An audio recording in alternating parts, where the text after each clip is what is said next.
Okay, I think that we're ready for the next video right now. So I'm gonna start this video about molecular dynamics. It's the third part of the videos, and I have no idea if it's gonna continue into more.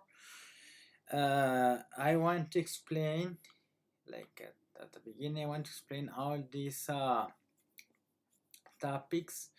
So just to give you an idea what we discussed in the last time, we were going into the applications, and I saw that using molecular dynamics we can predict phase transitions, for example from solid to liquid. That will be defined as melting. And I gave an example of when we have copper, yes, and we had experimental data of what is going to be the melting point given in Kelvin or in Celsius, and then I ran a simulation and I was explaining, and I had to go to the presentation right here. Let me go, if I can go here and show it to you. Oh, I have my alarm. So I was explaining to you that when we're running molecular dynamics, we have this canonical ensembles, okay? So the one that we were using to predict the melting of copper was on the MPT. And the idea was that when we were running the MPT, the first thing that we had to do is the equilibration of the box, or the computational box. So we put the pressure to be around 1 atmosphere, okay? And then we try to equilibrate the system around 300 Kelvin. That's what is defined as the ambient temperature. And later on, then we start increasing the temperature of the system. And as we continue increasing the temperature, more likely the volume is gonna go and also increase.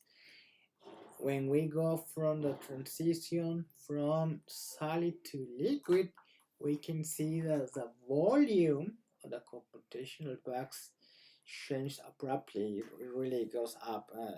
It has a really high increment, and that's what I was trying to show in this presentation right here. So we have melting of FCC copper.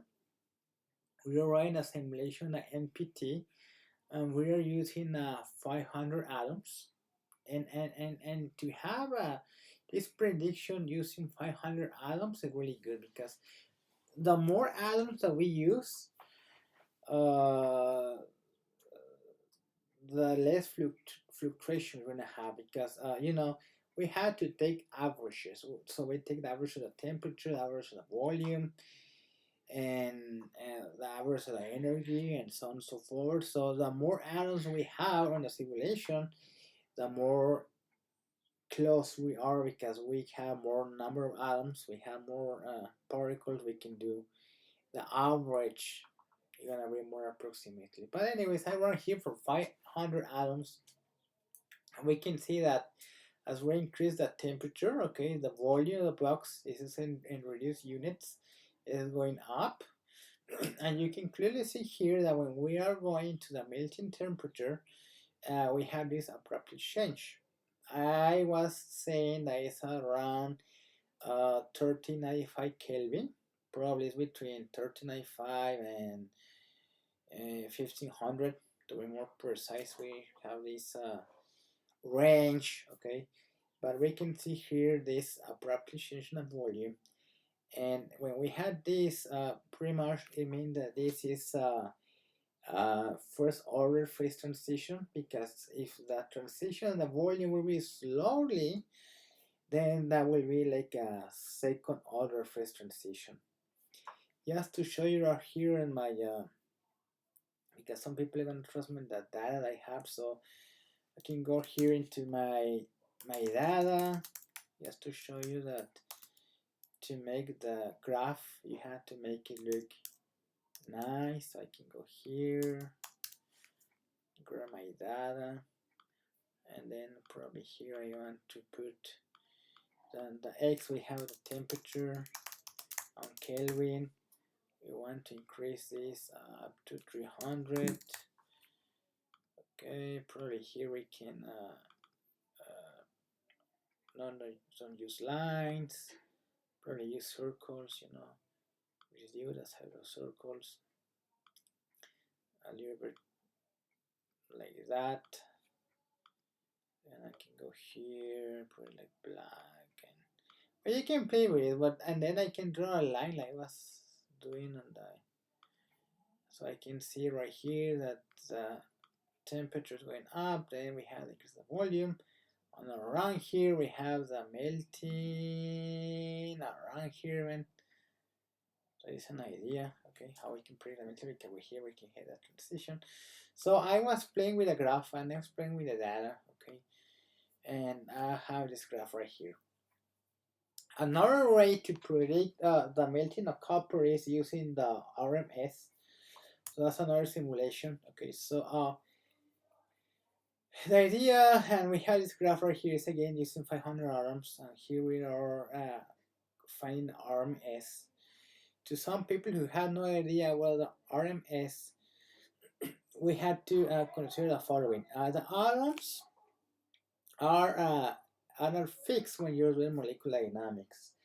The atoms are moving from equilibrium, okay, and so what we do, we find the MSD. That's defined the mean square displacement of the atoms, okay, and we try to find the average of the MSD, okay. You can find that using lamps. Actually, I have the script right here, so I can show it to you just to have an idea. So you can go into lamps, and then right here you can calculate the MSD displacement. Okay, so that's the average of the distance to the square. So you have the three components and the x, y, and z. So it will be dx to the square plus dy to the square plus dc to the square, and that's the mean square displacement. If you take the square root of the MSD, then you find the RMS. Okay, and it makes sense to you that as we increase the temperature, the atoms are gonna move more and more from the equilibrium. Okay, the displacement is gonna be more as we increase the temperature. And we can see right here when we find the RMS, we can clearly see that as we increase the temperature, the RMS increases and going up when we go from a transition from solid to liquid. We can clearly see here that the RS abruptly goes up, and that was around 1395 Kelvin. It can be more than that. I mean, it depends because we're using 500 arms, but I believe this is a good approximation. And we can see that it's increasing linearly, and that's something that we want to expect to see in this simulation. And this is very close to what we had in experiment right here, because in experiment we got around 1358 Kelvin, we got around 1394. So this is a really good prediction, and you can do that on lamps. You can go into lamps and you can immediately calculate that. And then if you take the square root of the MSD, like it's right here, then you can find RMS. Okay, and we want to plot the RMS as function of temperature. So it's another way that we can predict when it's going to be the transition from solid to liquid using molecular dynamics. We have to consider that, and I'll put it right here, okay, I will recommend to at least use 500,000 atoms, okay, because using 500, you're gonna be a lot of fluctuations on the temperature and the stress. I mean, we go here, just to show an example for this simulation, we can go here and we can look at the temperature. Okay, yes, look at the, I'm gonna show you right here the temperature system. So it was around 300 Kelvin. you can see right here that this around 300. I'm gonna increase the size of this line so we can see it more clearly. I'm gonna put it as black. I'm gonna put it as black. Let me see, I'm not working on this. I can put it as black. Oh my god, I want to put this as black, but I don't see it right here. Black. There we go. So it's around 300 Kelvin with a lot of fluctuations, and we can see that actually it's going from even from 332 down to 275. So there's a lot. And if we run more atoms, this is gonna be more this fluctuation because we want to have the fluctuation of 300. So there's a lot of fluctuation right here in that temperature. But anyways, considering that we're using only 500 atoms, we have a really good prediction of what's gonna be the melting. Now I'm gonna go and show you that we can actually grab the atoms and we can make like a movie, and we can see that when we have that transition from solid to liquid, how the volume or the computational box goes up abruptly, okay? And well, it's only for fun, you know, as to make a movie. We can drop the images and we can combine them, the images, into a GIF file, and then we can see like a movie what's happening around. If you remember from there, I was giving you like a references about how to predict the melting of materials using molecular dynamics, and that's pretty much what we was discussing in the last video. Now we're going to continue into more applications of what we do in molecular dynamics. So another topic we're going to discuss is how to find the elastic constants, okay? And that has a lot of importance because when we are trying to go into the mechanical properties of materials, something that's really important for us is elastic constants, because it gives you the relation between the stress and the strain, and between the applied pressure and the deformation of the computational box. And there are three ways that we can actually find elastic constants. The first one is the Didek approach, okay, and that will be to find the changes in internal energy due to the applied strain. So that if we want to do that method, we had to apply 6 deformation to the computational box, and we can find the elastic constants, because if you remember, the elastic constant are defined as the second, probably I'm going to, and I was trying to do this as a high school level class, but now I'm going into more complicated concepts, so probably some people don't understand anymore what I'm saying to people. But remember that the elastic constants can be defined as the second derivative of the internal energy respect the strain. And then another method that we have is we have to look at the fluctuation in the computational box, and another one is to look at the fluctuations on the stress, okay? And I'm gonna go and discuss this a little bit longer, because the one I use a lot to find elastic constants is I go into the fluctuation under stress. So that's the method I use pretty much to find the elastic constants. So I'm gonna go and explain that method, okay? Because the problem will happen when we're looking at the fluctuation and the strain on the computational box instead of the stress. When we're working at low temperatures, that method doesn't have a low convergence, because if you remember, the lower the temperature, the less the volume is gonna change.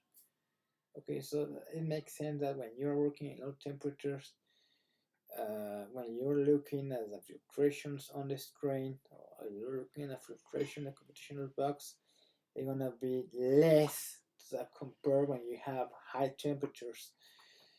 And there are some people who also comment that the method when we use the strain or the volume to find the elastic constants have some issues, and I'm gonna go into that topic regardless of that. So that's the reason why I'm using the stress fluctuation average to find elastic constants. And how we do that? Well, this is a formula that we had to apply, and this is from many references I have read before.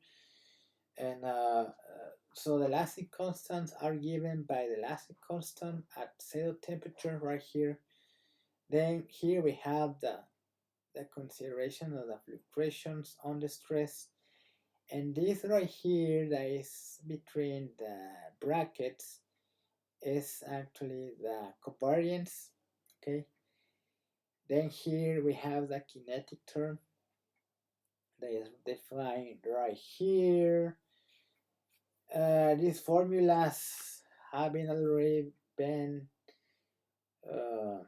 derived, or they haven't already been found by people before, and I can give you the references about these equations right here. Now something that we had to consider is that when we're working with FCC copper, or when we're working with crystal that have Q symmetry, you don't have to calculate all the elastic constants because we have the symmetry. And that's something I was saying in another video, probably the one when I was explaining how to make crystal structures. We want to look at the symmetry because if we find symmetries on the crystal, we can reduce a lot of calculations. So for cubic crystals, when we have this matrix right here, because this is actually a tensor, so this is a stress sigma 1, sigma 2, sigma 3, sigma 4 until sigma 6, and then we have here the deformation from 1 through 6. We can see that when we have a cubic symmetry, we only have C11, C12, and C44. The NOR coefficients are gonna give you 0. I'm gonna explain this to you later on. So if we do this, and actually we can find, because let's go here and try to find elastic constants for copper. So I can go here and I can find the elastic constant for 0 temperature. Okay, so to find the elastic constant at 0 temperature, we use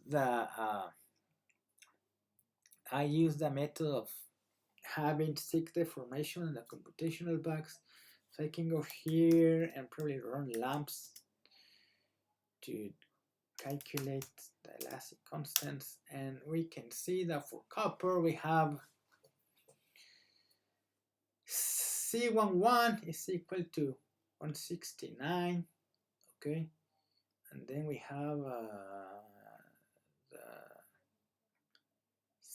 C44 is equal to 75.95.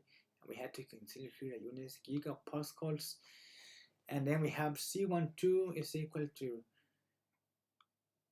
122. But I want you to consider that when we have another one like C46, we have C26, we can see that this is pretty much 0, okay?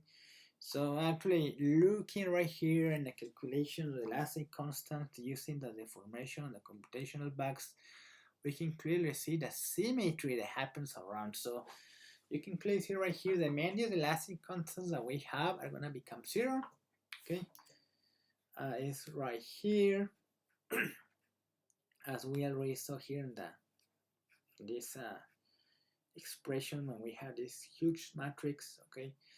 We don't have to consider the other coefficients like C56 or C, okay? And so the first thing that we have, that we define is elastic constants. we want to make sure that this is right. So we can go here and probably give you an idea, because here I have a few publications about it. So here is one that is atomic calculation of elastic constant for FCC metals, and this is using AB initio. Okay. What I want you to see right here is according to these people, we see copper. Okay. They got for C11, they got 169. Okay. And we got also 169. Then we got for C12 we got 122.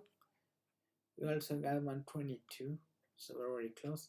And they don't have C44, but this tells me that I'm on the right track on the calculation, because usually when we're running a molecular dynamics simulation and we're the first time that we're running something, we want to make sure that our calculations are correct, and one way to do it is to actually look at what other people have done before and compare it, and we can say, oh well, this is pretty much close to what other people are doing. Now here, because I want to explain something to people, here they have the calculation of elastic constants using AB initio, okay? And we have here LDA1, LDA2, and this is pretty much done using a DFT technique. So I'm gonna go into this a little bit, not explain it too much because we are going into molecular dynamics, but DFT have two meanings.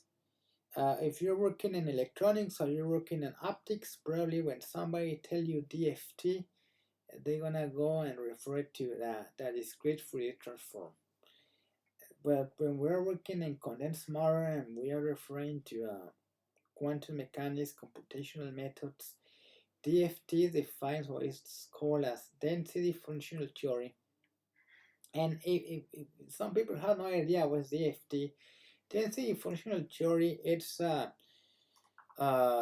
approximation that was used to find the solution to the many body problem on quantum mechanics. Okay, and if we go and if you remember, if you're trying to find the solution to the Schrodinger equation, and it's gonna, for n electrons, it's gonna be really hard to do. And one of the approximations that we use is DFT. Now the problem with DFT is that it almost finds the problem or the solution to the many body problem, but there's something missing. In DFT, that's why we define the functional, and that's the part when we had to do the approximation. So when they are defined like LDA, this is why it's defined the local density approximation.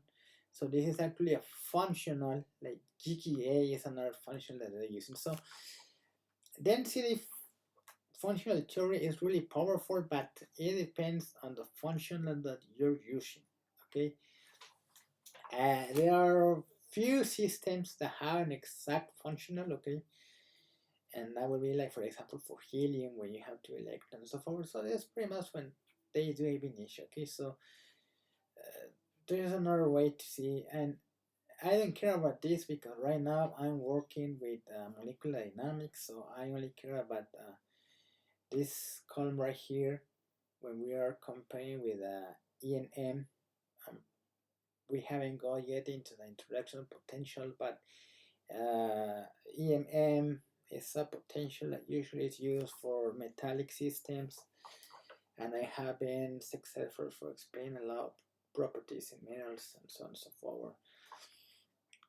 So anyways, we have the elastic constant at zero temperature, and the reason why I need those elastic constants is because if we look here at our equation, we have to have elastic constants at zero temperature. And when I go into the next slide, I only do the calculation for C11, C12, and C44. I don't have to do it for the NAR constant, because I already was saying by the symmetry of the system, they're gonna become zero. And here I'm looking at the fluctuation on the stress, and this is why it's defined as a covariance. And and we already have the C11, we have C12, and we have C4 at temperature 0. That's part of the equation. Now the only thing that we have to do now is to find the volume, okay? Because the temperature is something that we're gonna have defined already, because if we want to find elastic constant at 300 Kelvin, 600 Kelvin, or 900 Kelvin, so on and so forward, the temperature we're gonna have defined, okay? So the question that we need to ask is how we find the volume of the system that we have to use. And that's something they're going to explain right now. So if we go, and I want to go into lamps, and now here I'm going to go into how we find, using molecular dynamics, that volume. I can go here and probably open my file. Okay, so, and I'm going to explain everything right now, but what I want you foresee is that the first thing I do, I run on the MPT, okay?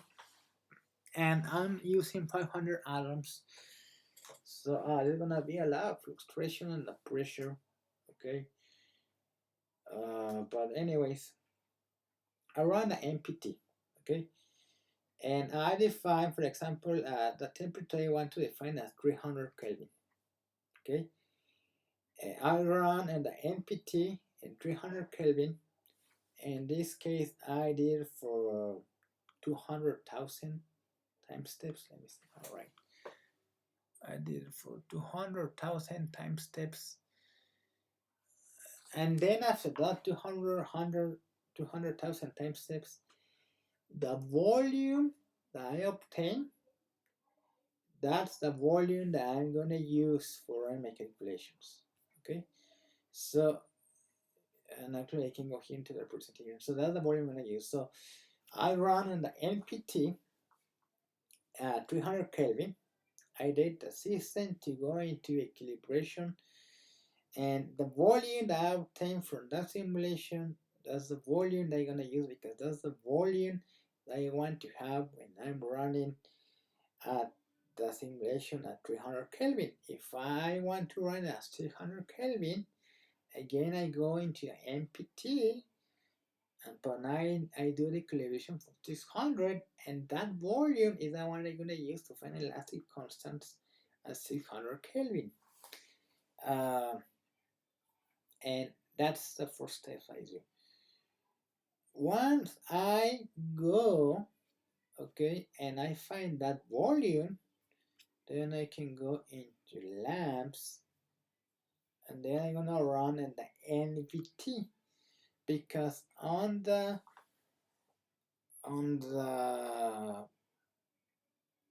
calculation elastic constant using the stress, okay, we want the volume to be fixed, okay.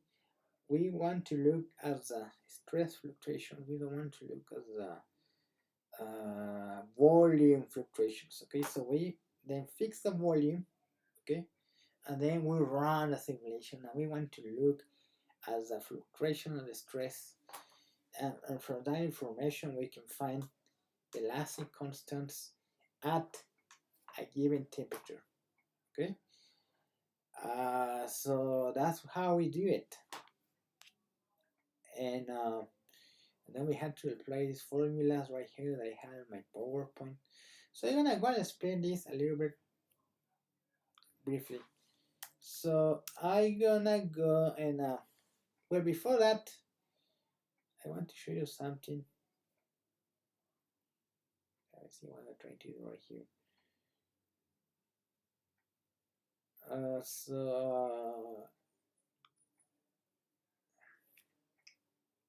Okay, so when I run this, I'm gonna have two parts. The first time is the one of the equilibration using the MPT. From that file, I'm gonna have the volume that I'm gonna use from a simulation, and also I'm gonna have like the temperature. Then the stress I'm gonna have it from the NVT. So right here I have two files because I already run a simulation, so I use this script and I run a simulation, and then I output the calibration part that is right here, and I did it for different temperatures, and then also the stress on the MVT I did for different temperatures. So right here, right now, using that, we can calculate elastic constants for temperature like 300, 600, and so on and so forth. And the way I did it, and actually I was trying first to do it in C++, but then I went into Octave.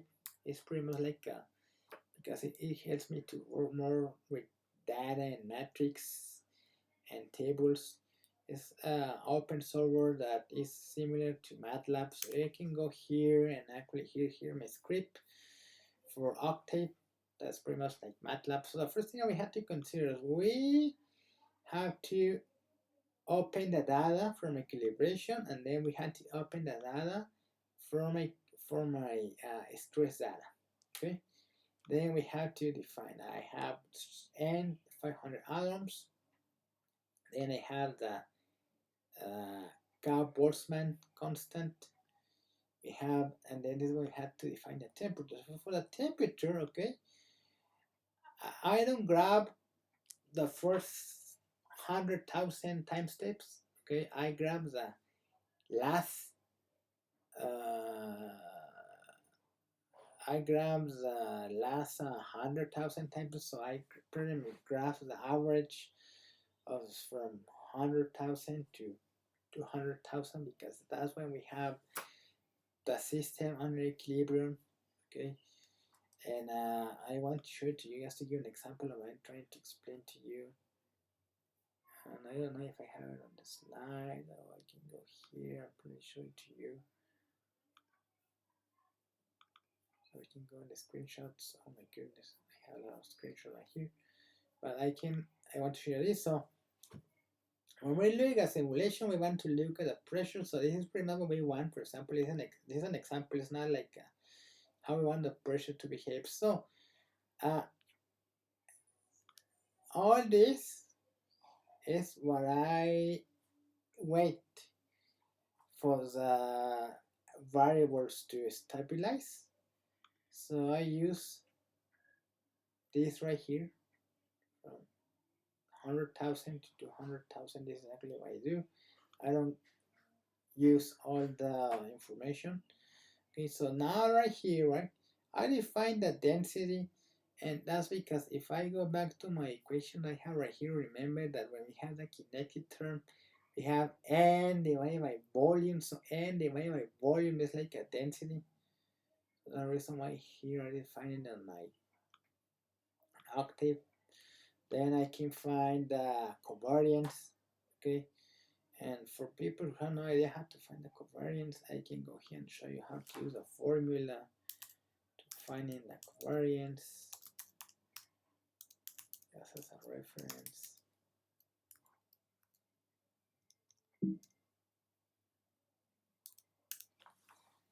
So this is how we find the covariance. Okay, this is the formula.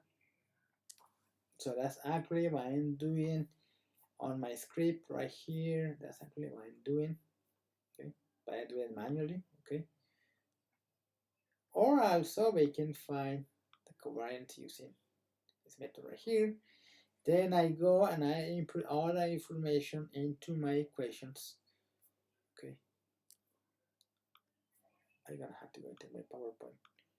So I have C11 at 0 temperature, I have C12 at 0 temperature, and C4 at 0 temperature.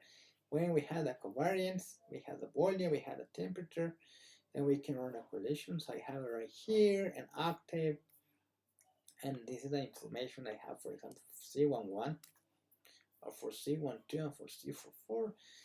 And this 160.2 is because we had to convert the units, okay? And when we're working in EV per Armstrong cube, okay, we have conversion of 160.2 gigaparsecs. Okay, if you have question about that, you can send me a message. I can explain to you. But using this formula, we can find the temperature, and I mean, not a temperature. We can find elastic constants at a given temperature. So I'm gonna run this. So I'm gonna run this for 300 Kelvin because that's what I got. So I can go here and go back to my folder. Then I tap Octave, and I'm gonna run my script. Okay, and then we can find right here.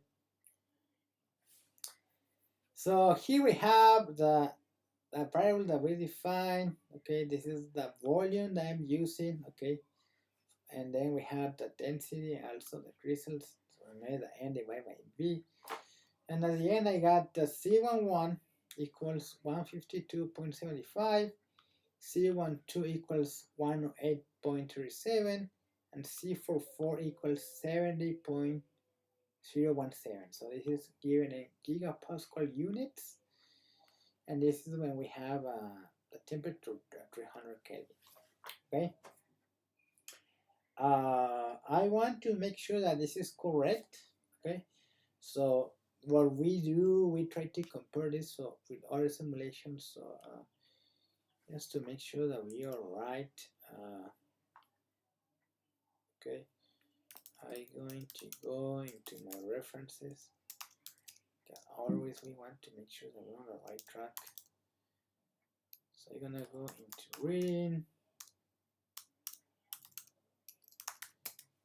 Then I want to have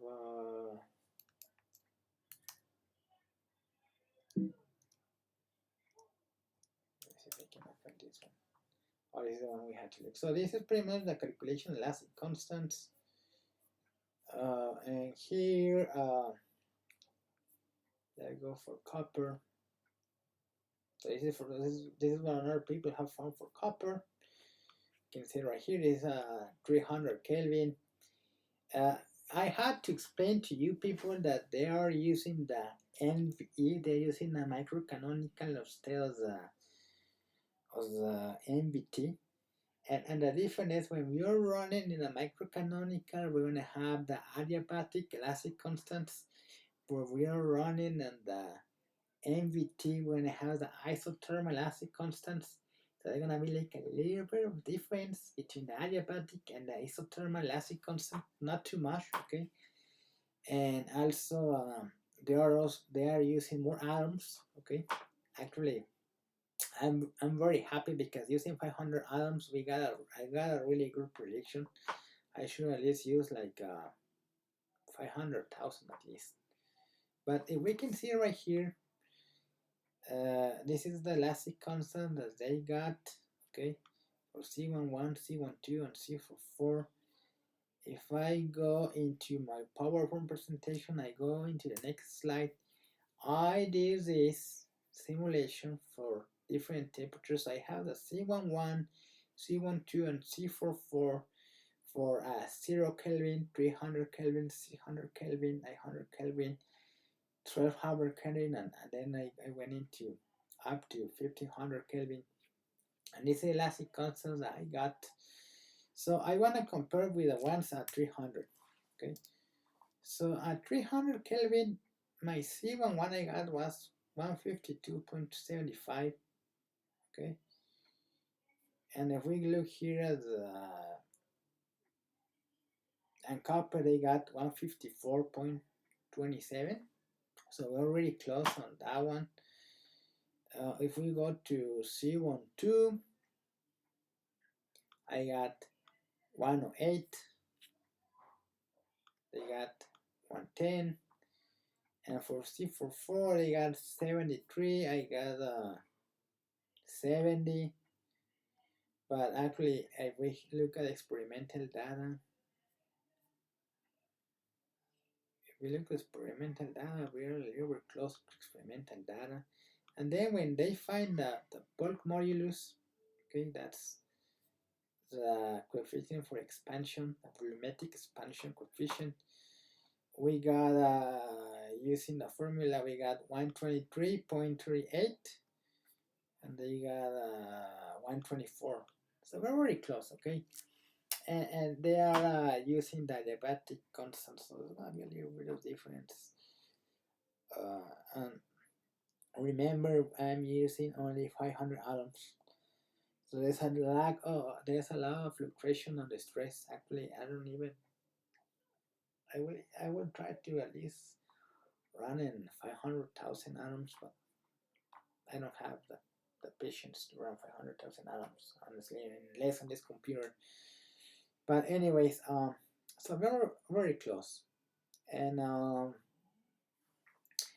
I also want to look at the following because I have the data here, and I'm using this, and the reason why I got the elastic constants as function of temperature is because I want to see when is gonna be the melting, and there are two ways because the elastic constant gives you the symmetry, okay, and elastic contrast can be used to predict a lot of properties of materials. Uh, and usually when we have a phase transition, we can see something happening around elastic constants. And the same happen, for example, if you're using, if you're trying to find the, for example, for optics, if you're trying to find the electric constants, but that's more into quantum mechanics and DFT. You can also see from the tensor, the electric constant, you can find different properties. So right here, okay, we have that we have elastic constant. We can do an analysis using the instability criterion of the energy, okay. And I'm not gonna explain this to you, but some people are gonna say that we have here C11 minus C12, okay. So I have my C11 and I have my C12. I do the subtraction, and that's what I obtain. This has to be more than 0, okay. When this is less than 0, we have a criteria for instability. So let's look here in the C11 minus C12. If we go and we look at the temperature, okay, you can see that when we are in 1450 Kelvin, the C11 minus C12 becomes negative, okay. And also look that the C12 is going from 96.5 up to 118. So actually this is weird. So you see C12 was going down, and then suddenly it's going up. So this is something that is weird, you know. So this actually tells me where it's gonna be the melting, okay. So we can predict actually that the melting is gonna be around 1400 Kelvin, okay. And that's actually what we got here on our calculations, okay. So this tells me that using elastic constants, I can also predict melting of materials, okay. And looking at this criteria right here, okay. If some people have no idea about this, I'm gonna give you the reference right now so you can read it. Let's go, and just for you, you can read this reference right here. Well, this is a little bit different. I'm not gonna go, but you can read this reference right here. Let's explain a little bit about how we use elastic constants to predict phase transition properties. Now, I want to look at the following, okay? And this is something that I'm gonna go probably the next presentation. The pressure right here is 1 atmosphere, okay? If we increase the pressure, okay, do you think that the melting is gonna be, we're gonna be able to predict the melting? The answer is yes and no. If we're using these elastic constants, the other isothermal constants, it's not gonna work, okay? When we are having pressures on the system, because when we are adding pressure, okay, and that's something that we have to look right here in this publication. Okay, there's a modification that we had to consider. I don't know if you can see it right here. Oh my goodness, let me see. If it's not here, let me explain to you. Let me go right here so that we can. Let me go and probably.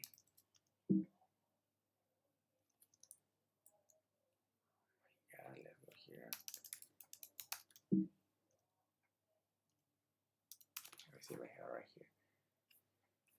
Okay, so when we're having high pressure, there's a modification that we have to consider. And actually, you can read this publication right here. It's another one, a good publication. You can read about how to modify elastic constants.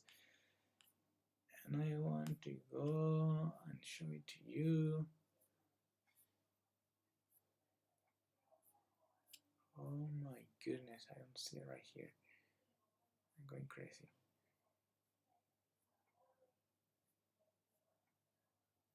Oh.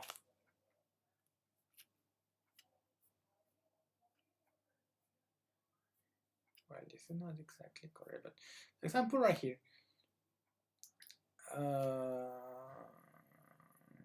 Well, I don't like this publication. I don't like it. Well, it's good, but it doesn't explain it correctly. I don't remember where I got it, but anyways, oh, I know which one. Wait a minute. I know which one. Probably it's right here. Let's see.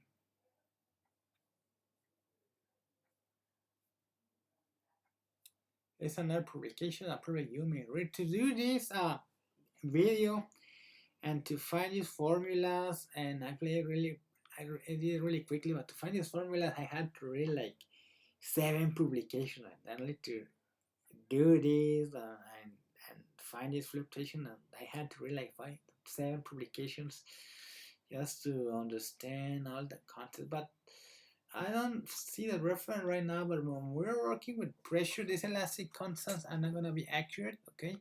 So when we are using high pressures and we're using these elastic constants, they're going to work because we had to add an extra term that I don't have it right here because I actually want to explain that in the next video. Probably the modification of the elastic constants when we have high pressure, okay? And using elastic constant, then yeah, we can predict also the melting. But right now, I want to see that regardless of having only 500 atoms, okay, and we got a prediction it's gonna be the melting. Now that's pretty much close to what we got using the RMS or looking at the volume as function of temperature. Okay, I'm gonna start the video right here.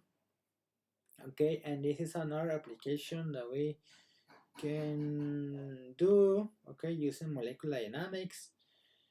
And I think that right here we are in why we create application, how to do MD. We also discussed how to do MD. Actually, right now we're doing MD. We already went into well-known problems that can be solved using molecular dynamics. Okay, so I think that probably I can, if people ask me, I can go and extend this. Okay, I can go into more problems that can be